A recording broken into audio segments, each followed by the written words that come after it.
চট্টগ্রামের এক দূর গ্রামের পাশে ছিল একটি পুরনো শ্মশান, যেখানে রাত নামলেই অদ্ভুত সব ঘটনা ঘটত। ওই শ্মশানে রাতে কেউ যায় না, গেলে আর ফিরে আসে না। ভূত বলে কিছু নাই, সব মানুষের বানানো গল্প। তুই রাতে শ্মশানে গেলে বুঝবি। আজ রাত 12টায় আমি সেখানে যাব। রাত ঠিক 12টা। রাহাত টর্চ হাতে শ্মশানের দিকে হাঁটা শুরু করলো। কে ওখানে? হঠাৎ সে দেখল একটা কালো ছায়া দাঁড়িয়ে আছে।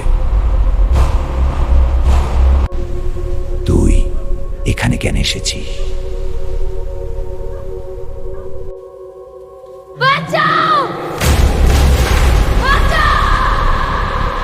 চারদিকে তখন শত শত ছায়া ধীরে ধীরে রাহাতের দিকে এগিয়ে আসছে। পরদিন সকালে মাটিতে শুধু পড়েছিল রাহাতের টর্চ, আর কাদায় লেখা ছিল, আর কেউ এখানে আসবে না।